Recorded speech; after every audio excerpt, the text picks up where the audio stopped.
Estamos apresentando Plenitude, numa nova temporada. A apresentação Iraci Campos. Olá, como é bom estar com você num bate-papo gostoso aqui na nossa salinha. E muito feliz de você nos receber na sua salinha, em sua casa.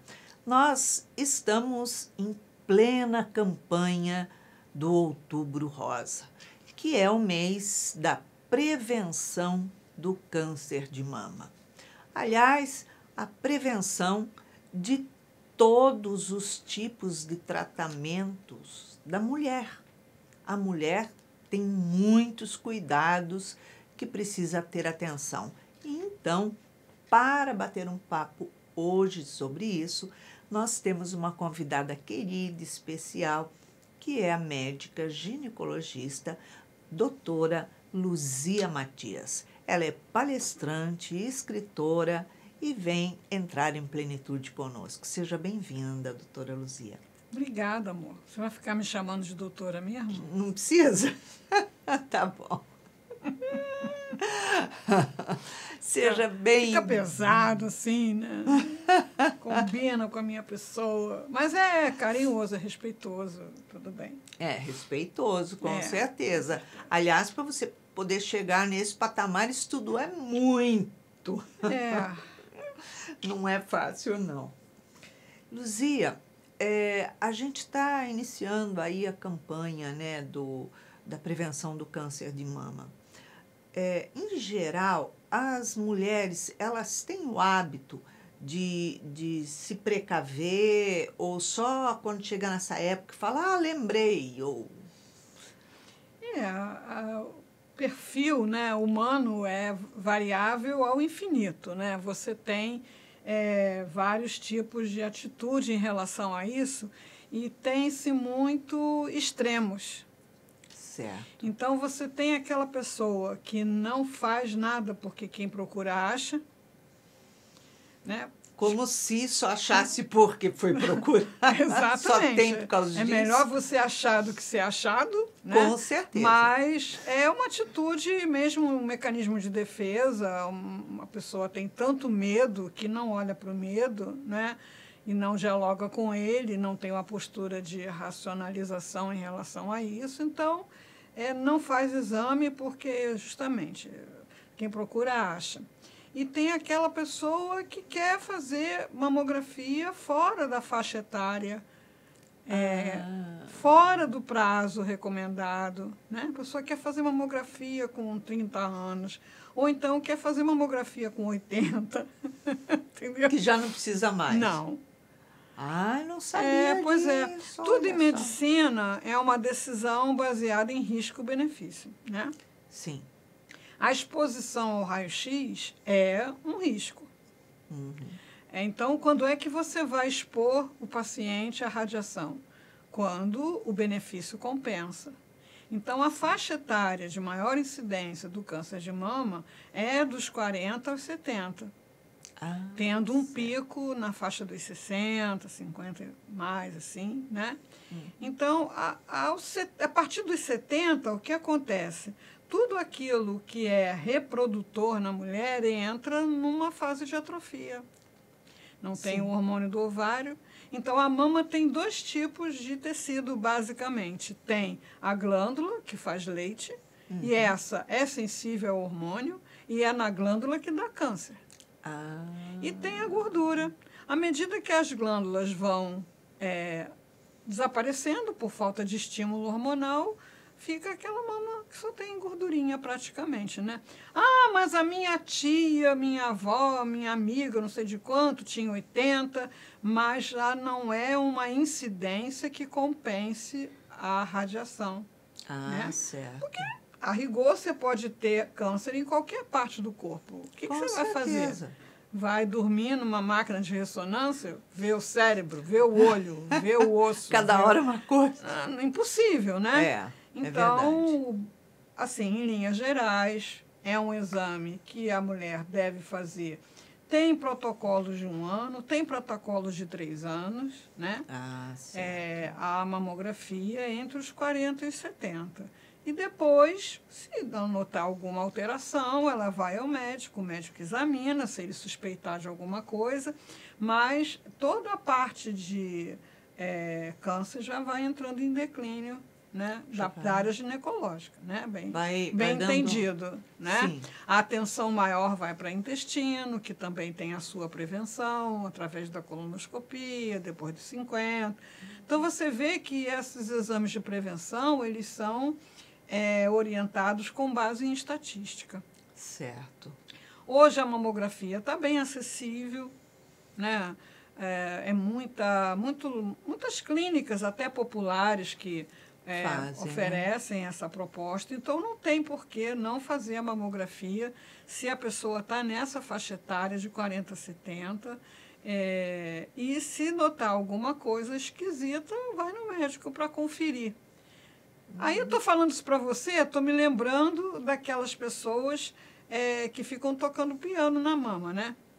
Ai, apalpando, fazendo exame. Aí começa a dar dor, começa a ficar áreas inflamadas, endurecidas, né? Então, tem gente que nem recomenda autoexame. Eu acho interessante fazer, até porque a mulher pode conhecer a mama dela, que a mama não é igual uma prótese de silicone. Ela Sim. tem áreas mais densas, áreas menos densas, áreas macias, áreas não tão macias. Cada mama tem uma cara. E, às vezes, a direita é diferente da esquerda e vice-versa, né? Com então, certeza. É importante a mulher conhecer sua mama, fazendo o autoexame, uma vez por mês só. Não é todo dia que vai tomar seu banho. Exatamente. Após a menstruação, se ainda menstrua, e se não menstrua, marca uma datazinha lá para fazer todo mês naquela data. Às vezes a mulher tirou o útero, às vezes a mulher toma uma pílula contínua que não tem menstruação, né?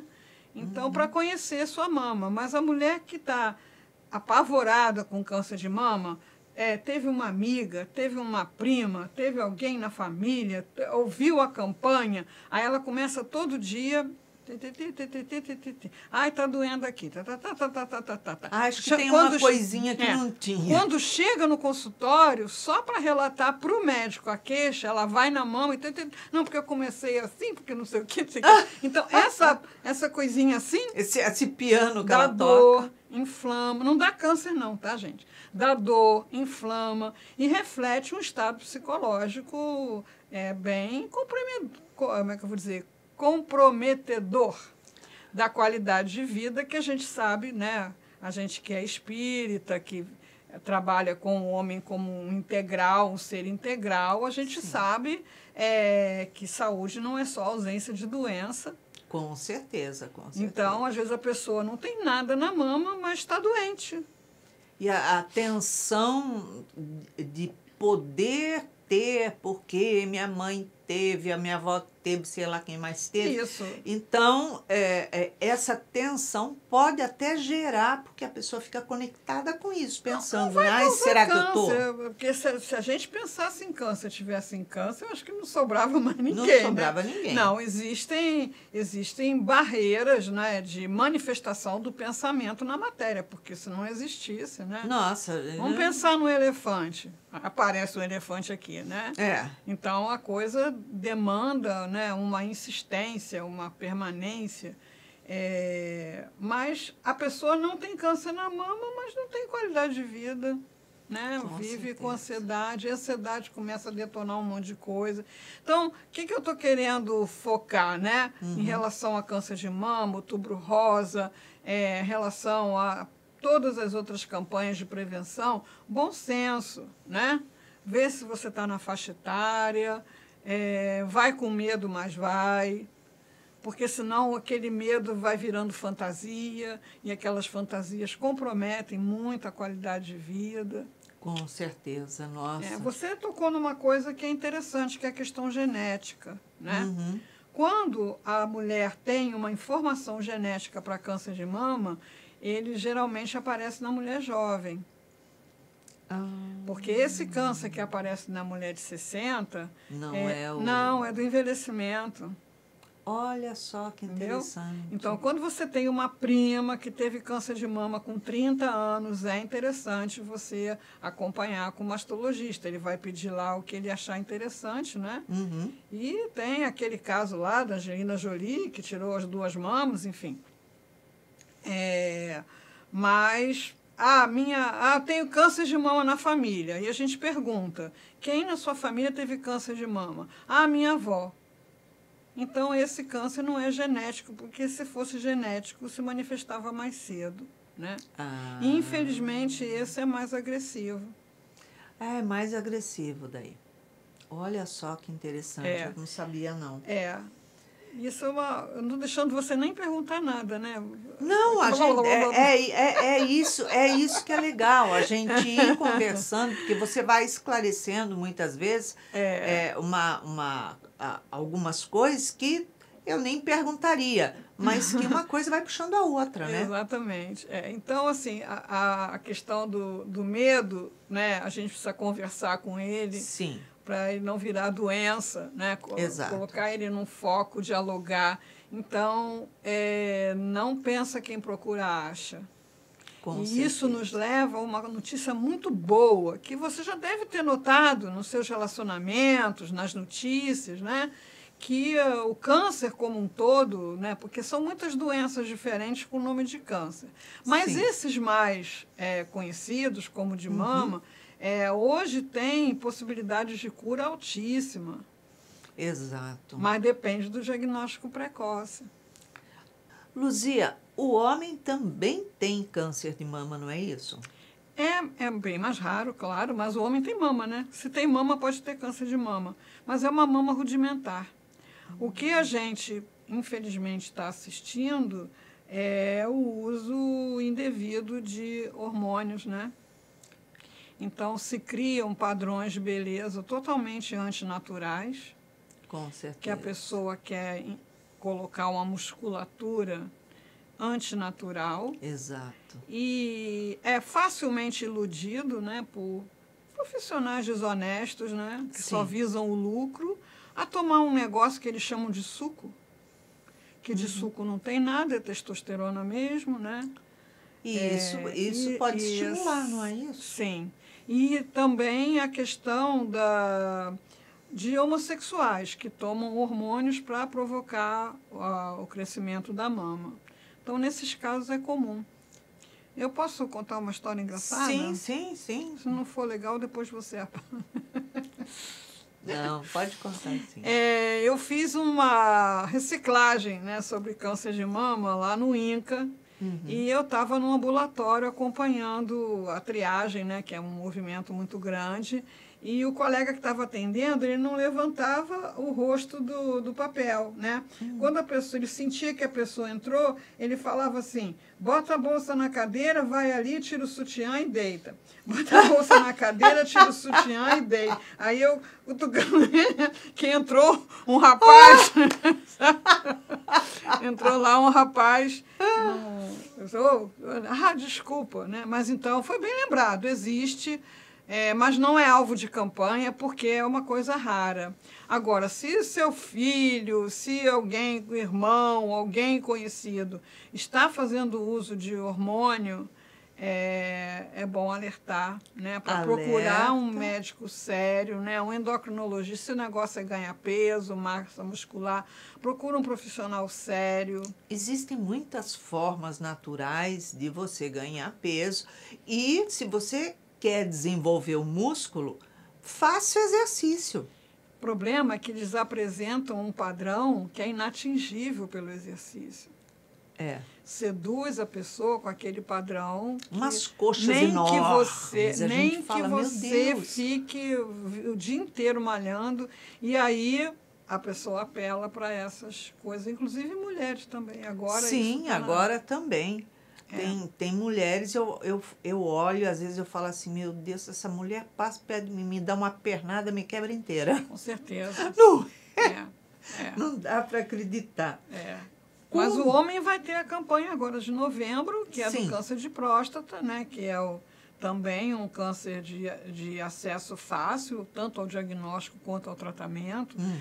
diagnosticado em início também tem excelentes números de cura, né? Certo. E que justamente pela cultura nossa, né, de que os homens não costumam fazer consultas de prevenção, só vão mesmo procurar quando a coisa está complicada, né?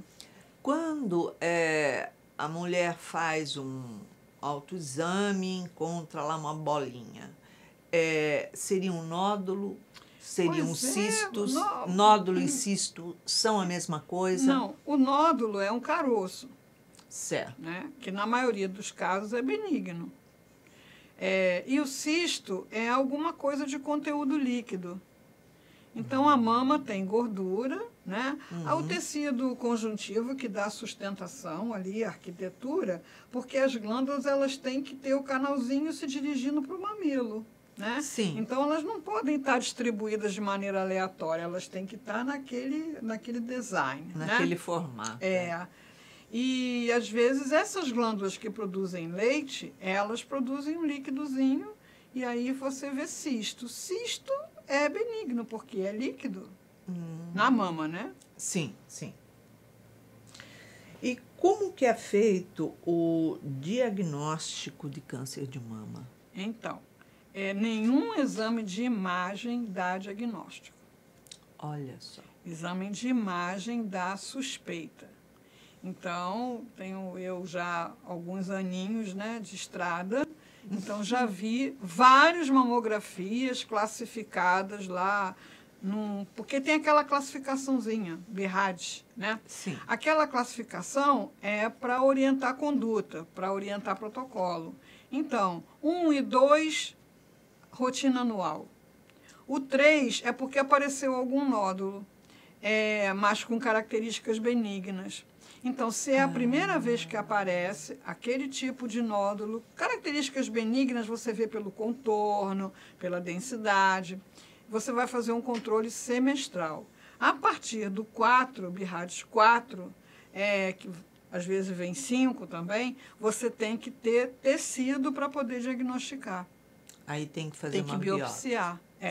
E eu já vi inúmeros casos que a imagem era 4, era 5, e na biópsia era fibrose, era não sei o quê, né? E não era câncer. E não era nada. Então, a mamografia deu câncer de mama. A mamografia não dá diagnóstico de câncer. Diagnóstico de câncer é diagnóstico de célula, né? Você tem que ver a célula. Isso é muito importante que você está falando, porque geralmente a pessoa vai, faz o exame, escuta o radiologista ali. Aí sai falando, meu Deus, né? E eu mesmo já recebi pessoas em atendimento fraterno desesperadas porque tinha dado resultado, tudo, mas não tinha nem levado para o médico ainda. Não tinha feito protocolo nenhum, não sabia. Olha, eu bato muito nessa tecla do medo, primeiro pela experiência pessoal.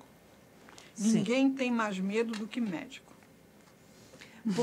Porque conhece, tem lucidez e é bendita ignorância da gente. Tem até guardado lá em algum lugar, mas você acha tudo na internet. É um discurso do Miguel Couto para uma turma de formandos. Muito interessante. E tem lá uma frase que é assim, sofrem todos pelo que veem, sofre o médico pelo que adivinha. Então, o médico, desde o tempo de acadêmico, às vezes ele vai estar em situações em que a própria pessoa que está na situação não está nem aí. Né? Exato, E você, quer ver uma coisa que é comum na prática ginecológica? Quer dizer, é comum dentro da incidência da patologia, que felizmente não é tão comum assim, que é o câncer de endométrio, que é um câncer que aparece tardiamente. Olha, né? Que interessante. E aí, como é que ele aparece? Com um sangramento vaginal. Numa pessoa fora não menstrua mais há 10 anos, há 15 anos. Aí acha que está menstruando. Ai, doutora, fiquei mocinha outra vez. Ai, Jesus. Senão você não vai ficar mocinha mais nessa não encarnação. Tem. Nessa encarnação não rola mais, né? Então, assim, o médico tem esse conhecimento que é pesado do ponto de vista emocional. né? Com certeza. Então, a gente entende muito bem, né, o medo, mas o medo é um fantasma.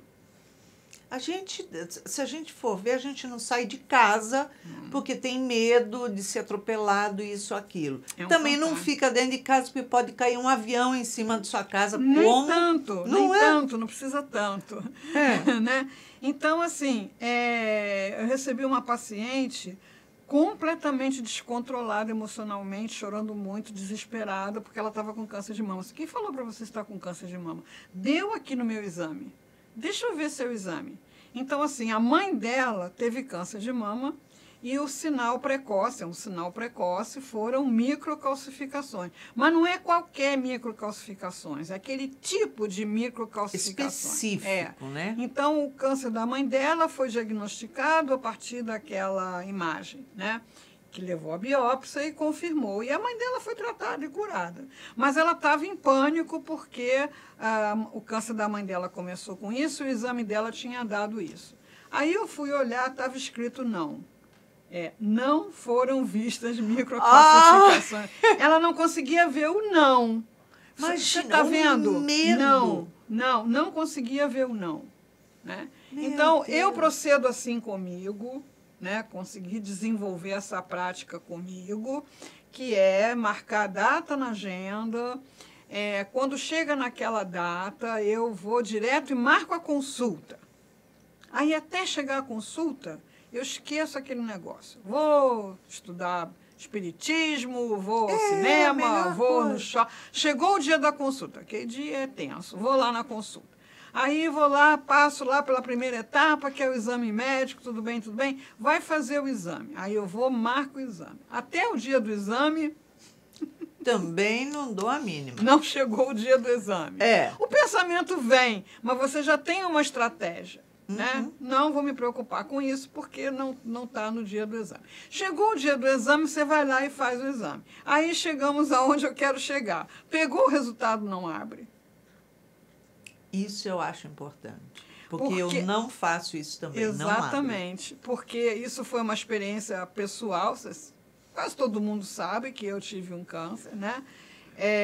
Só que como eu não participo de protocolos e tratamentos de câncer, não sou oncologista, mesmo sendo ginecologista, eu não estava atualizada nas novas aquisições da radioterapia. É muito rápido agora, Quando falaram para mim que eu estava com câncer e ia fazer radioterapia, eu me lembrei da radioterapia que eu vi lá, né? Na época de faculdade. E já tinham acontecido avanços, né, espetaculares, acoplando com o computador, você calcula milimetricamente aonde vai incidir, né? Nossa. Então, mesmo eu sendo médica, eu não sei dos avanços da gastro, do osso, não estou. Imagina uma pessoa leiga, né? Com certeza. Então, se você tiver uma má notícia no seu exame, é preferível ter com o seu médico. Na presença do seu médico. Porque ele vai te apresentar o problema, sim, se o problema está ali, vai ter que ver. Mas vai te apresentar a solução. E ele vai apresentar da forma real. Sim, né? E a e solução. Não, exatamente. E não daquela forma que você fala assim, é isso. Quer dizer, é isso. A oncologia hoje tem tanto recurso que você já tem hospitais só de oncologia. Exatamente. Né? Particulares. Com todo um aparato ali, a terapia multidisciplinar, entra nutrição, psicologia, tudo, né? Então, assim, não morra de véspera. Não vale a pena. Também não aceite funcionamento de fuga. Né? Exatamente. Nós vamos para um pequeno intervalo, um chazinho gostoso e voltamos já, não saia daí. Estamos apresentando Plenitude, numa nova temporada. A apresentação Iraci Campos. Estamos de volta no segundo bloco do nosso programa e hoje falando sobre a prevenção do câncer de mama. Estamos aqui com uma convidada querida, uma convidada especial, que é a médica ginecologista doutora Luzia Matias. Ela é palestrante, escritora e vem bater um papo gostoso, super esclarecedor com a gente. Luzia, quando a gente fala que foi fazer uma mamografia e apresentou lá um nódulozinho, um negocinho lá, a gente não pode, em momento algum, dizer que está com isso ou aquilo. Não, a partir da imagem, não. Nem o radiologista. Ele pode dizer que a imagem, ele pode classificar, a imagem é suspeita. Então, assim, o nódulo benigno, o contorno dele é regular, redondinho, né? O nódulo suspeito, que não é necessariamente câncer, ele é estrelado. Ah, certo. Você vai acompanhar o contorno da imagem, né? Ela é estreladinha. Então, tem lá várias características que você classifica aquele nódulo como suspeito. A partir dali, você tem que biopsiar, tem que ver a célula. E, se confirmar, tratar, gente. Hoje, né? Quantas pessoas você teve notícia que teve câncer de mama e se curou, passou um perrengue, mas se curou, né? Com certeza. Às vezes nem tanto, né? Principalmente aqueles casos que não têm protocolos de quimioterapia mais forte, mais intensa, né? Tranquilo, enfim. Hoje tem muitos recursos, né, que se pode utilizar antes até de chegar numa quimio, numa rádio. Como eu tenho pouquinho tempo de formada, né? Eu ainda assistia, acompanhei pacientes da chamada mastectomia radical, que era o tratamento cirúrgico do câncer lá atrás. Você tirava até o músculo do tórax. A pessoa ficava com aquilo fundo, aquela cicatriz, buraco, né? sim, aquela coisa dura, que depois mandava radioterapia em cima, né? Nossa. Vi casos curados por essa prática, né? Sim. Mas hoje, nossa, a pessoa às vezes já põe a prótese, já sai da cirurgia com a prótese, depois depois só volta para fazer o mamilo, né? Então é possível a pessoa ir fazer a remoção. Sim. Agora, toda vez que aparecer um câncer de mama, é necessário remover a mama ou só? Não, às vezes dá para tirar só a gente chama de quadrante, né? Se divide a mama em 4, né? E tira aquele quadrante onde está. Isso depende de você aplicar lá os protocolos, né? Sim, claro. Tem gânglio, não tem gânglio. Se tiver gânglio, tem que tirar, esvaziar a axila, né? Ou às vezes já faz mesmo sem ter alteração no exame para ver se tem, né? Mas a cirurgia pode ser sim, só quadrantectomia, só aquele quadrante onde está a mama. E aí na própria cirurgia permite-se colocar fazer uma correção, prótese, se você tirar a mama toda, já pode pôr a prótese.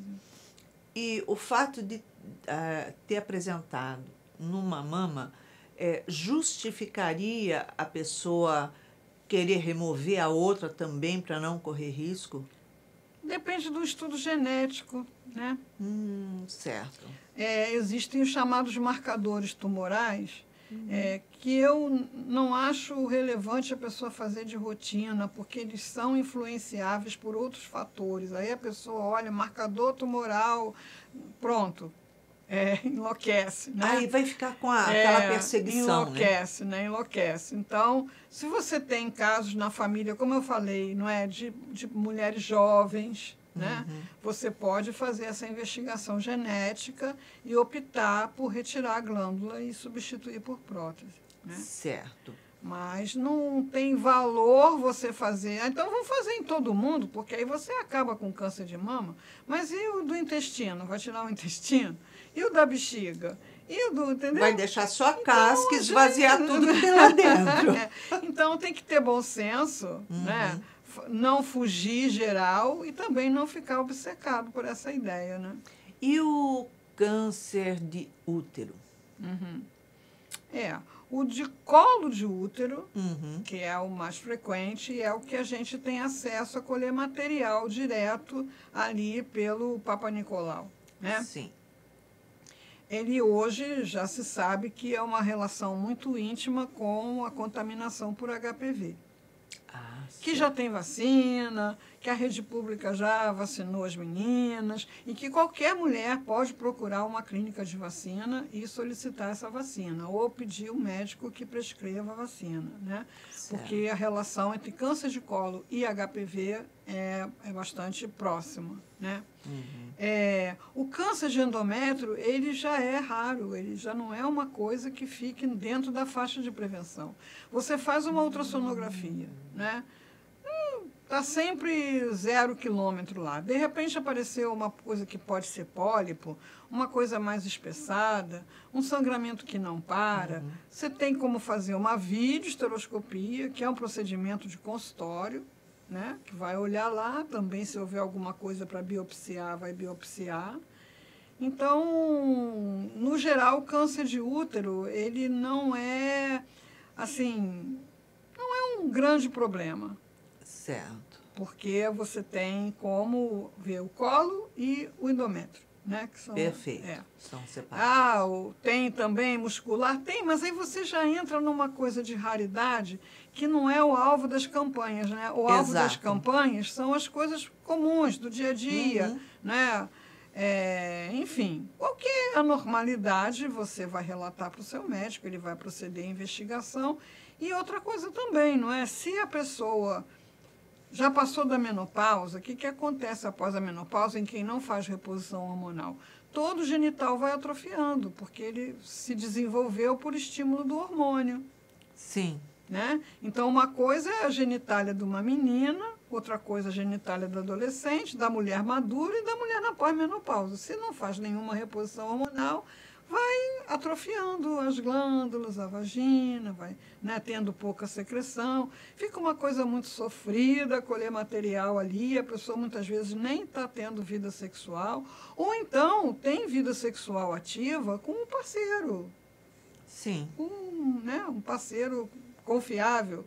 Parceiro fixo, digamos assim. É? Então, assim, você não vai pegar HPV de quem não tem. Com certeza. Né? E, às vezes, a pessoa está mesmo com a vida sexual interrompida por questão de envelhecimento, de saúde, de mudanças, de viuvez, né? Então, conversa com o médico, se vai ter necessidade de ver colo, né? Certo. Ou não. Uma pergunta que eu acho que muitas pessoas fazem, se preocupam. No caso de ter tido um câncer de mama, a pessoa ainda mais jovem, essa pessoa pode amamentar? Amamentar pode. Naturalmente não tem... Não. Na outra mama, né? Sim. Naquela... Não, sem problema. Se ela não tiver mais tomando químio, se não tiver mais irradiando, né? A amamentação não estimula a volta do câncer, alguma coisa assim? Não, pelo contrário, né? A amamentação diminui a incidência, né? As mulheres que amamentaram têm estatisticamente menos incidência de câncer de mama. E isso independente do tempo que houve a amamentação. Porque tem gente que... o que a gente sabe é que os 6 primeiros meses que é o importante. Depois, não. A gente vê algumas mães com uma criança aí de 2 anos pendurada no peito. Eu falo assim, gente... não tem relação com câncer, não. Né? Não tem. Não, tem muita questão emocional, eu acho. Eu atendi uma mãe com um garoto desse tamanho, assim, que ele pegava o peito da mama. Aí ela começou a falar comigo porque elas querem que você dê um remédio para interromper a lactação. Mas se a criança suga, estimula. Lógico. Fica aquela competição. Um estímulo para interromper, um estímulo para provocar, né? E aí ela falou comigo que ela queria um remédio, falou baixinho assim, para parar o leite. Olha, o garoto já estava tão grande que ele falou assim para mim, você não vai secar meu leitinho, não. Ai, meu Deus! Eu espero acabar o filme. Eu acho que ela enrolava ele. Não, deixa a mamãe ver o filme. E aí, nisso, ele dormia, né? Eu espero acabar o filme, né? Então, realmente, aquela dificuldade que a gente tem para pôr limite, para educar, Exatamente, pôr para limite. aguentar a pirraça, a malcriação. E se a gente não... O Rossandro bate muito nessa tecla, né? Se a gente não põe limite, a gente não educa, cria aquele monstrinho mimado que é insuportável para o mundo, para ele mesmo, Com né? certeza. Eu amamentei meus filhos e quando fui no médico, no pediatra, olha, 6 meses eu estava no médico já, né? No pediatra. Aí ele falou assim, agora a gente pode começar a tirar. Eu falava, ai, que bom. Chegava em casa, mamadeira. E direto, pronto, acabou, tirei. Desobedeci o pediatra, né? Eu não posso recomendar isso aqui em rede nacional. Então, em geral, a gente deixa lá com o pediatra, porque qualquer especialidade médica passa por muita atualização. Né? E vai, tem coisa que é gradual, então, realmente. Não havia, por exemplo, antigamente, essa restrição ao açúcar, que é hoje em dia, né? Que uma criança não prova açúcar até os 2 anos. Então, as coisas, né? Tem que seguir o pediatra. Se você vai querer incomodar o pediatra, se a criança não estiver bem, tem que seguir o que ele fala, né? Com certeza, obedecer ali bonitinho, né? Deixa eu ver aqui o que ela colocou. Luzia, o emocional da pessoa, ele comanda praticamente tudo no corpo, né? A gente faz as doenças, como a gente tem também a parceria com o profissional de se curar. Como é que funciona essa parte terapêutica? Acho que até a gente já tocou, né, em alguns pontos disso aí, né? E aquela coisa que a gente começou a conversa, né? Observa o seu funcionamento, observa a sua postura diante da situação, né? É preciso fazer mamografia dentro daquela idade? Sim, é preciso. Preciso justamente para possibilitar o diagnóstico precoce e, consequentemente, a cura, né? Se o meu comportamento é de evitar, eu preciso buscar até ajuda mesmo de um psicólogo para não ficar fugindo e deixando... Porque você foge da solução e fica no ambiente da doença sem estar doente, né? Palpando, inflama, dói e tal, e perde o sono, e aí afeta as outras atividades. Então, você foi lá, fez, está legal, ok. Não está legal, calma, vamos resolver, né? Vamos devagar. Lá no passo a passo. Tem um passo a passo. E os resultados, como a gente já tinha falado de cura, hoje são bem animadores. Né? A imunoterapia hoje Nossa, impressionante, né?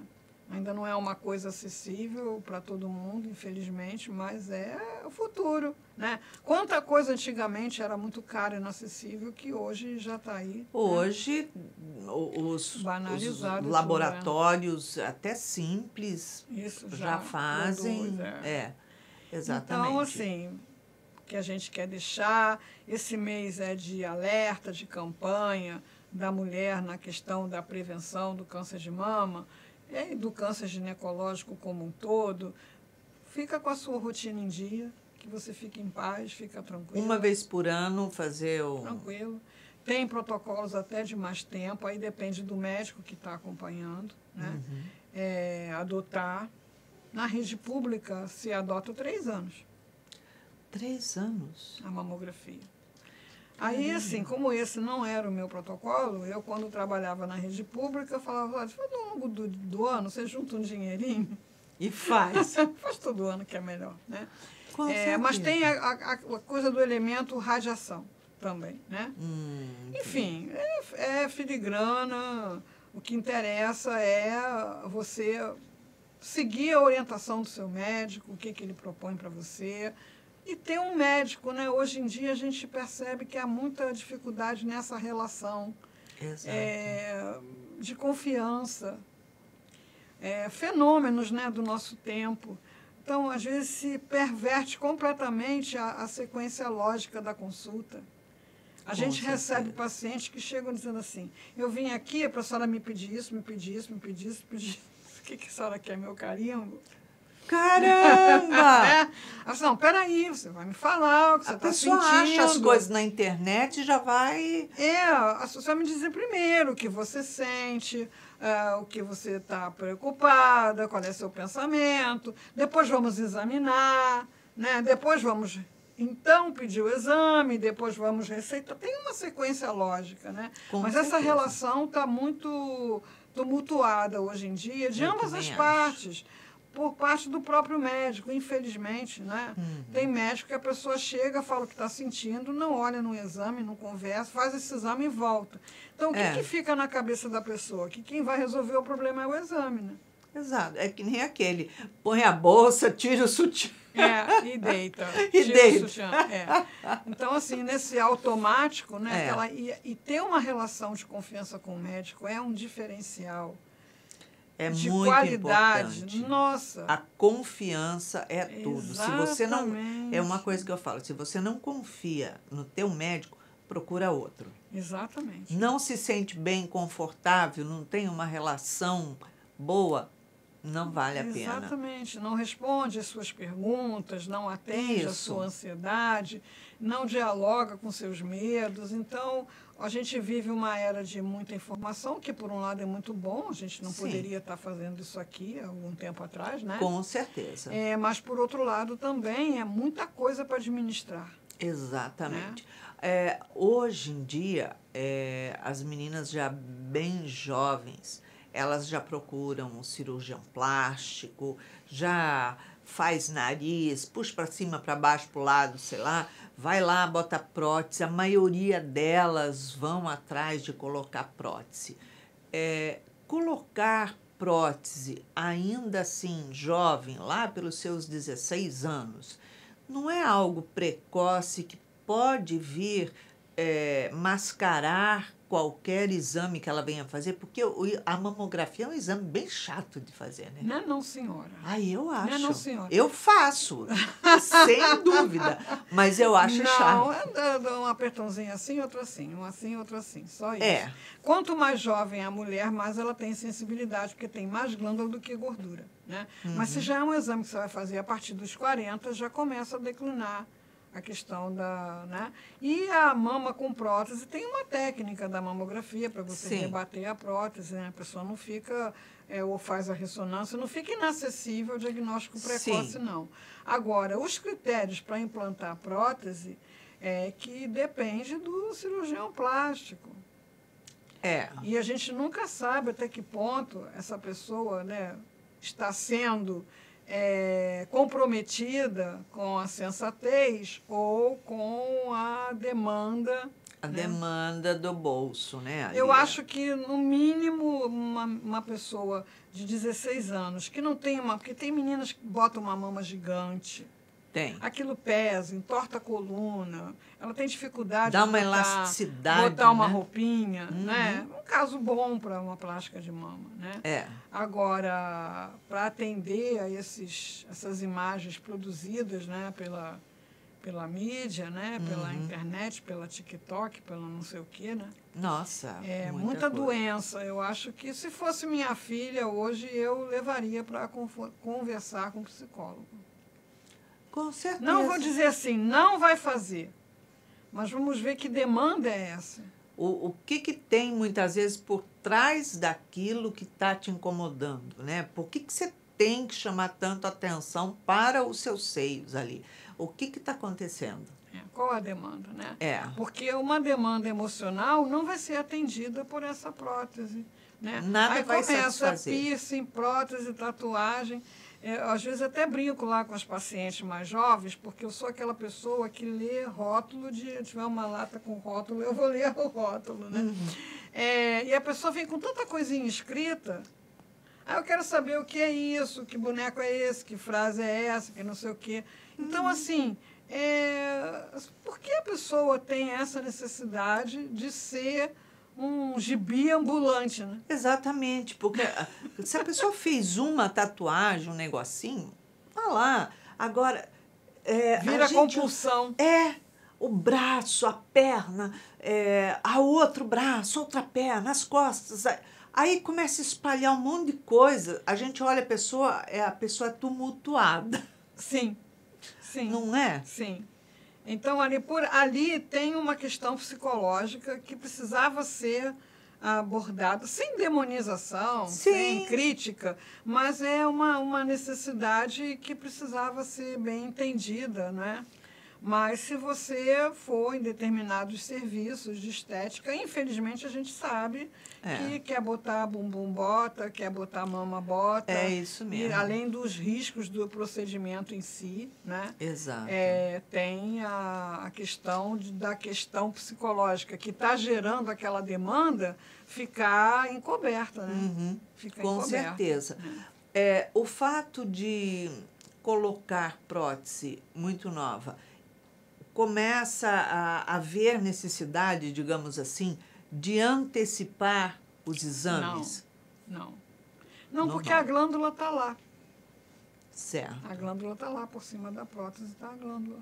Então tá. É tudo igual. Então é tranquilo. Então é tranquilo.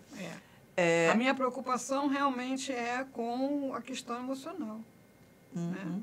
A gente está vindo do Setembro Amarelo, né? Exato. Que está todo mundo falando das estatísticas preocupantes de suicídio entre jovens e crianças. Muito alta. Muito em função dessa necessidade de estar naquele modelo, de estar naquele padrão, de estar naquela visibilidade, naquela apreciação. Exatamente. Né? Que não foi olhada, né? Não foi atendida. Uma estética criada de computador, né? E aí você tem que ter amassando o rosto assim, o peito assim, a coxa assim. Aí você fala, nossa, que trabalhoso que é ser mulher agora. Eu achava que era trabalhosa secar cabelo, arrumar. Hoje em dia, nossa! Se bobear, vive em função disso, né? O tempo inteiro. O fato de fazer... O que me preocupa em relação a câncer é o uso de reposição hormonal. É isso que eu ia te perguntar. Não da menopausa, né? Uhum. Dessa mulher que está ali querendo atender a padrões estéticos, né? Ou inatingíveis ou não alcançáveis por meios saudáveis, né? Uhum. Pelo uso de hormônio masculino, enfim. Completamente preocupante. Fora. Chegamos ao final do nosso programa e eu te convido para deixar uma mensagem para as nossas telespectadoras, para que elas possam refletir um pouquinho aí durante esse mês todo na sua transformação. Vai lá na pastinha, vê teus exames, está vencendo, agenda, marca, né? Vai tranquila, vai na paz, né? Sem antecipação de coisas que não estão acontecendo. E confiante na ciência, confiante na medicina, que está evoluindo muito sempre, né, em relação ao tratamento de câncer, aos cuidados, né, com o câncer de mama, principalmente, resultados muito bons. É isso, então. Se cuidar e fazer os seus exames periodicamente, né? Isso. É isso aí. Luzia, obrigada pela sua presença. E para que você tenha uma semana de muita paz, muita alegria, porque hoje entramos em plenitude com a doutora Luzia Matias, nós deixamos aqui um beijinho cor-de-rosa para você, cheio de muita paz.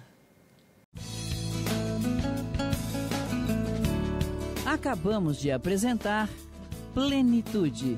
Produção Seja Barra. A apresentação Iraci Campos.